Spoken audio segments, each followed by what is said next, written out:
মানুষ মানুষের জন্য।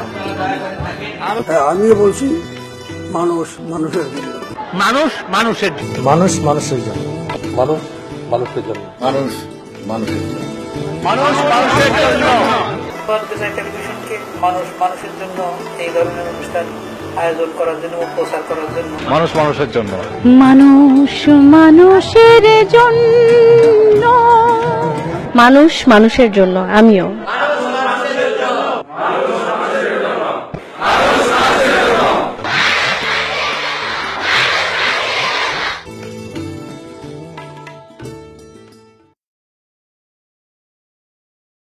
সুপ্রিয় দর্শক, মাদক একটি জাতীয় সমস্যা। সমাজের প্রতিটি স্তরের রন্ধ্রে রন্ধ্রে প্রবেশ করছে মরণ নেশা মাদক। ধ্বংস হচ্ছে যুব সমাজ। উন্নয়ন ও অগ্রগতির অন্তরায় পণ্য হচ্ছে মাদক।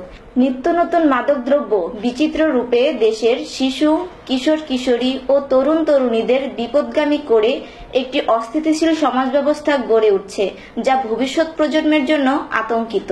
এই সমস্যার সমাধানের লক্ষ্যে বাংলাদেশ মাদকদ্রব্য নিয়ন্ত্রণ অধিদপ্তর জনসচেতনতা বৃদ্ধির লক্ষ্যে প্রতিনিয়তই দেশব্যাপী কর্মসূচি গ্রহণ করছে। বিশেষ করে জানুয়ারি মাসকে প্রাধান্য দিয়ে জনসচেতনতামূলক কার্যক্রম বেগবান করছে। তারই ধারাবাহিকতার রাজধানী ঢাকার শনির আকড়ার প্রধান সড়ক সহ দনিয়া কলেজ ও বিশ্ববিদ্যালয়ে মানববন্ধন ও র্যালি করছে। চলুন দর্শক দেখে নেই।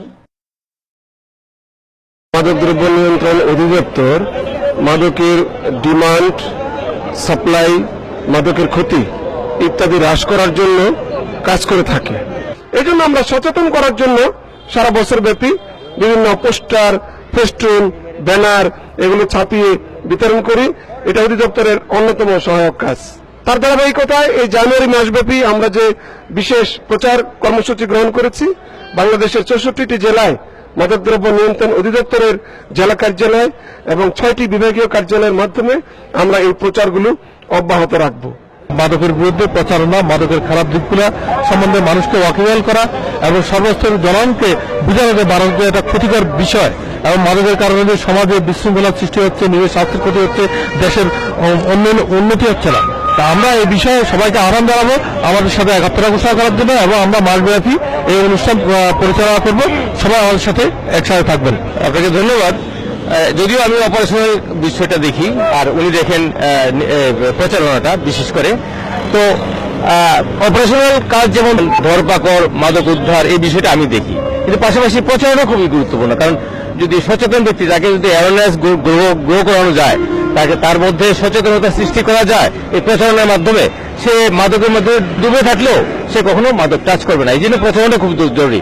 পাশাপাশি অপারেশনাল কাজগুলো খুবই জরুরি। আমরা খুবই সচেতন আছি এবং আপনি যেটা বলেন যে শুধু মাস ব্যাপী কিনা, না, এটা সারা বছরেরই কম বেশি প্রচারণা হয়ে থাকে। আর এটা বিশেষভাবে গুরুত্ব দিই এই জানুয়ারি মাসটাকে। ইনশাল্লাহ আমরা অনেক সফল হব। প্রতিদিন সূর্য ওঠে নতুন দিনের আহ্বানে। জীবনের নিয়মে পা বাড়াই স্বপ্নের পথে। যেতে হবে অনেক দূর, সে পথে বন্ধু, সে পথে সংশয়। তবু এগিয়ে চলি আত্মবিশ্বাসে। স্বপ্নের গতি হয়ে ওঠে দুর্বার, দুর্জয়। জীবন হয়ে ওঠে আনন্দময়। মাদক নয়, হোক জীবনের জয়।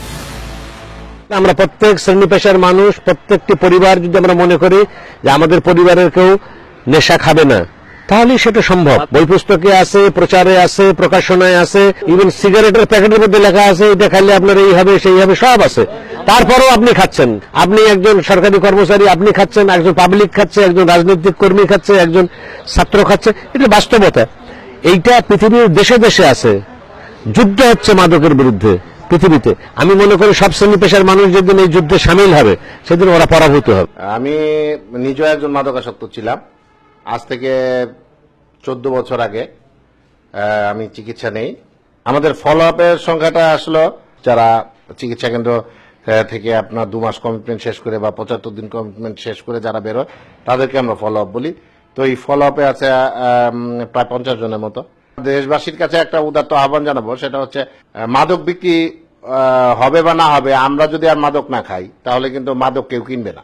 মাদক হচ্ছে একটা সাবস্টেন্স অ্যাবিউজ, একটা দ্রব্যকে যে কোনো উপায়ে অপব্যবহার করলেই সেটা মাদক, আমরা যাকে মাদক বলি। সুতরাং কিছু কিছু দ্রব্য ধরেন যেমন স্লিপিং পিল, এটা অত্যন্ত জীবন রক্ষাকারী ওষুধ, সেটা খেয়ে মাদকাসক্ত হয়। এখন তার চিন্তা ভাবনা এবং তার ধরনের উপর সেটা নির্ভর করে। এক্ষেত্রে আমি বলবো যারা মাদকাসক্ত তারা একটা সুন্দর একটা ভালো নিরাময় কেন্দ্র দেখে সেখানে গিয়ে ভর্তি হন। ইনশাল্লাহ আপনি এবং আপনার সদিচ্ছা এবং আপনার উইল ফোর্স যদি ঠিক থাকে আপনি ইনশাল্লাহ সুস্থ হতে পারবেন। আমি মদ খেতাম, বয়স 17 বছর। এখানে আমি আছি 13 দিন। এখন ভালো লাগছে, বাইরে থেকে অনেক সুস্থ আছি। মানে ভিতরে দুঃখ বাসা মানে কষ্ট মানে দুঃখ পরিবার থেকে আর কি। আমার নাম রনি। আমি বিভিন্ন ধরনের মাদকে জড়িয়ে গেছিলাম 5-6 বছর এরকম হলো। এখানে 75 দিনের চিকিৎসা শেষে এখন আমি রিকভারিং অ্যাডিক্ট। এখন এখানে আছি আজকে ফলো আপে প্রায় 17 দিন ধরে। যে মাদক কোনো সমস্যার সমাধান দিতে পারে না, মাদক শুধু সমস্যা তৈরি করতে পারে এবং নেশার প্রথম টানি সর্বনাশের পথ তৈরি করে। সো দ্যাট যারা মাদকাসক্ত আছেন তারা দ্বীপ মাদকাসক্ত পুনর্বাসন কেন্দ্রের মতো একটি চিকিৎসা কেন্দ্রে চিকিৎসা গ্রহণ করুন, যেখানে ডাক্তার আছে, যেখানে কাউন্সিলিং আছে, হ্যাঁ, সেখানে চিকিৎসা গ্রহণ করে নিজেকে শুধরে নেন, জীবনটাকে নতুন করে গড়েন। প্রিয় দর্শক, আসলে এই মাদকের ভয়াবহতা থেকে বেঁচে থাকা আমাদের একান্ত প্রয়োজন। এই মাদকের ভয়াবহতা থেকে বেঁচে থাকার জন্য বাংলাদেশ মাদক দ্রব্য নিয়ন্ত্রণ অধিদপ্তরের অনুমোদন নিয়ে এই বিভাগীয় শহরের মধ্যে যে কয়টি মাদক নিরাময় কেন্দ্র রয়েছে তার মধ্যে অন্যতম একটি প্রতিষ্ঠান, এটি দ্বীপ মাদকাসক্তি নিরাময় কেন্দ্র। এই দ্বীপের প্রতিষ্ঠাতা পরিচালক আরিফ সিদ্দিকী সুমন, আসলে উনি আর যে প্রত্যাশায় যে দ্বীপ প্রতিষ্ঠা করেছিলেন সেখানে তার পর্যাপ্ত ব্যবস্থা না থাকার কারণে আশা আকাঙ্ক্ষা সর্বস্তরের মানুষ, বিশেষ করে পথ শিশুদের চিকিৎসা দেওয়ার প্রত্যয় নিয়ে উনি এই আজকে আরেকটি প্রতিষ্ঠান গড়ে তুলেছেন। এটি হচ্ছে ফেরা। এই ফেরা মাদকাসক্তি নিরাময় কেন্দ্র, এটি একেবারেই ময়মনসিংহ বিভাগীয় শহরের প্রাণ কেন্দ্রে রয়েছে। তা আমরা ওনার থেকে জানতে চাবো আসলে এই ফেরা নামক উনি একটি দ্বীপ মাদকাসক্তি নিরাময় কেন্দ্র রয়েছে মাদক দ্রব্য নিয়ন্ত্রণ অধিদপ্তরের লাইসেন্স নিয়েই, কিন্তু তাছাড়া উনি ফেরা নামক আরেকটি যে প্রতিষ্ঠান গড়ে তুলেছেন, এই প্রতিষ্ঠানটা গড়ার পেছনে ওনার উদ্দেশ্যটা কি? আসলে আমার উদ্দেশ্য হচ্ছে ময়মনসিংহ একটি বর্তমান বিভাগীয় শহর, শিল্পী জয়নুল আবেদিনের ব্রহ্মপুত্র বিধৌত এই ময়মনসিংহ শহর। এখানে দেখবেন অনেক শিক্ষা প্রতিষ্ঠান, অনেক বড় বড় গুণী ব্যক্তির এখানে জন্ম হয়েছে। তো এই ক্ষেত্রে আমাদের মাদকও কিন্তু খুব ব্যাপক বৃদ্ধি পেয়েছে উত্তরোত্তর। আসলে মাদকের সহজলভ্যতা এবং মাদকের যে বিষয়গুলো সে মানে খুব এই শহরটাকে মনে হচ্ছে যে ক্রমশই গ্রাস করছে। যারা মাদক নিচ্ছে, ফ্লোটিং পিপল যারা আপনার ভ্রাম্যমান যারা খাচ্ছে, যাদের একদম সেই শিশুগুলো, পথ শিশুগুলো তারা খাচ্ছে। ডেন্ডি নামে এক ধরনের নেশা বেরোইছে, আপনার জুতার ঘাম, সেগুলো খাচ্ছে। খেয়ে দেখা যাচ্ছে যে ওরা চুরি ছিনতাই বিভিন্ন ধরনের ছোট ছোট অপরাধ, সামাজিক অপরাধে জড়াচ্ছে। তো আমার চিন্তা ভাবনা এদেরকে কিন্তু চিকিৎসা করাবেন। আমরা পুলিশের সাথে কথা বললে পুলিশ আসলে তো তাদের গার্জিয়ান তাদের দায়িত্ব নিতে পারে না, তো তাদের আবার গার্জিয়ানও অনেক ক্ষেত্রে নাই। তো এই ক্ষেত্রে আমরা কি করতে পারি? আমরা তাদেরকে স্বেচ্ছায় স্বপ্রণোদিত হয়ে আমরা চিকিৎসায় আনবো। আমরা এরকম একটা ইচ্ছা আকাঙ্ক্ষা নিয়ে আমরা, যাতে তাদের চিকিৎসা করতে কোনো টাকা না লাগে, আমাদের ডাক্তার স্যারদের সাথে আমাদের কিছু ফার্মাসিউটিক্যালস গ্রুপের সাথে কথা হয়েছে, তারা বিনামূল্যে কিছু ওষুধ সরবরাহ করবে। পাশাপাশি ডাক্তার স্যাররা বিনামূল্যে সেবাটা দিবে। খাবার টাবার যা লাগে এগুলো দ্বীপ মাদকাসক্ত পুনর্বাসন কেন্দ্র সে পরিচালক হিসাবে আমি বহন করব। আমি একটা প্রতিষ্ঠান করেছি সম্পূর্ণ বিনামূল্যে। আপনার অনুষ্ঠানের মাধ্যমে আমি ময়মনসিংহবাসীকে জানাতে চাই যে সম্পূর্ণ বিনামূল্যে, কোনো প্রকার টাকা ছাড়াই আমরা ফেব্রুয়ারি 2 তারিখ থেকে এখানে রোগী ভর্তি নিব। আশা করি ভালো মানের চিকিৎসা পাবেন আর কি। প্রিয় দর্শক, আসলে মাদকের ভয়াবহতা থেকে বেঁচে থাকার জন্য যে জিনিসটি প্রয়োজন সেটি হচ্ছে যারা মাদকাসক্ত হয়েছেন তাদেরকে আগে প্রথমে মাদকাসক্ত থেকে মুক্ত করতে হবে। তাহলেই সমাজের যে সকল অপরাধ, সেই অপরাধ থেকে বেঁচে থাকা সম্ভব। প্রত্যেকটি অপরাধের পেছনে মাদক কোনো না কোনোভাবে জড়িয়ে আছে। চুরি, ছিনতাই, রাহাজানি, খুন খারাপি থেকে শুরু করে আজকে যে জঙ্গিবাদ, এই জঙ্গিবাদের পেছনেও মাদক যে কোনোভাবে জড়িয়ে আছে। প্রিয় দর্শক, আমরা এই মাদক মুক্ত একটি সমাজ গঠনের লক্ষ্যে কাজ করে যাচ্ছি। আপনারা আছেন আমাদের সাথে। যারা মাদকাসক্ত হয়েছেন তারা আপনার আমার ভাই, বোন, বন্ধু, প্রতিবেশী, তাদের অবহেলা অবজ্ঞা না করে তাদের সুচিকিৎসা করে একটি সুস্থ এবং স্বাভাবিক জীবনে নিয়ে আসা আপনার আমার সকলের নৈতিক দায়িত্ব।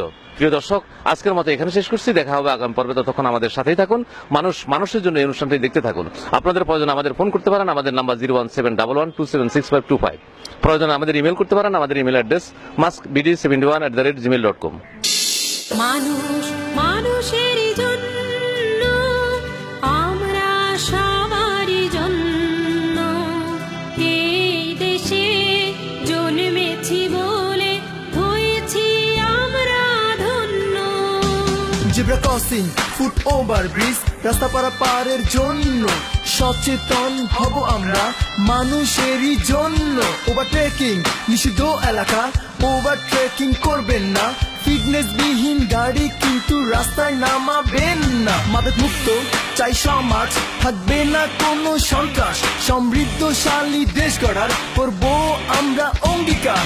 মানুষ মানুষেরই জন্য,